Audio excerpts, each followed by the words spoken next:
Class 12th के physics में electrostatic chapter में एक इंपॉर्टेंट कॉन्सेप्ट है इंटेंसिटी ऑफ इलेक्ट्रिक फील्ड, जिसकी डेफिनेशन क्या दे रखी है कि इलेक्ट्रिक फील्ड के किसी पॉइंट पे यूनिट पॉजिटिव चार्ज जितना फोर्स एक्सपीरियंस करता है वो उस पॉइंट की इलेक्ट्रिक फील्ड इंटेंसिटी कहलाती है। लेकिन यहाँ पे एक क्वेश्चन उठता है कि जब हमें कूलम्स लॉ से दो चार्जेस के बीच फोर्स का फॉर्मूला पता ही है तो हम इलेक्ट्रिक फील्ड का कॉन्सेप्ट क्यों यूज करते हैं? वो भी तो फोर्सेज ही है ना। तो मैं यहां पे ये बता रहा हूं कि इलेक्ट्रिक फील्ड का कॉन्सेप्ट का इंपॉर्टेंस क्या है कि उसे क्यों लेना पड़ा। अब यहां पर देखो, स्पेस के किसी पॉइंट में एक चार्ज कैपिटल क्यू रखा हुआ है, उससे आर डिस्टेंस पे एक पॉइंट पी है जिसपे एक चार्ज स्मॉल क्यू रखा हुआ है। तो इन दोनों के बीच लगने वाला फोर्स कूलम लॉ से कैसे दिया जाएगा?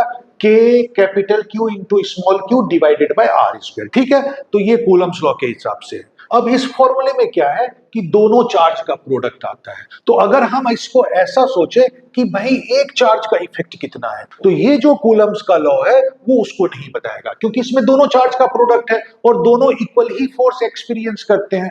तो यहां पे एक सिंगल चार्ज का क्या इफेक्ट होगा वो हम नहीं बता सकते। तो उस एक सिंगल चार्ज जिसको मैं सोर्स चार्ज कहता हूं, उसका इफेक्ट दिखाने के लिए हम इलेक्ट्रिक फील्ड का कॉन्सेप्ट यूज करते हैं। तो सपोज ये सोर्स चार्ज है, तो इसका इफेक्ट हम कैसे दिखाएंगे?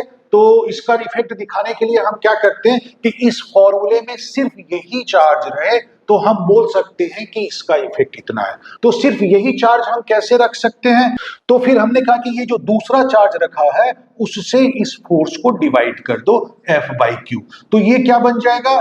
के क्यू बाय आर स्क्वायर आ जाएगा। इसको तुम ऐसे भी बोल सकते हो कि अगर मैं स्मॉल क्यू की जगह 1 रख दो तब भी यही फॉर्मूला बन जाएगा। तो इसलिए हम कहते हैं force experienced by unit positive charge. अब इसमें देखो सिर्फ ये वाला चार्ज आ रहा है, तो जब सिर्फ ये वाला चार्ज आ रहा है तो इसका मतलब हम कहते हैं कि ये जो इलेक्ट्रिक फील्ड है उसमें सिर्फ इस चार्ज की प्रॉपर्टी है।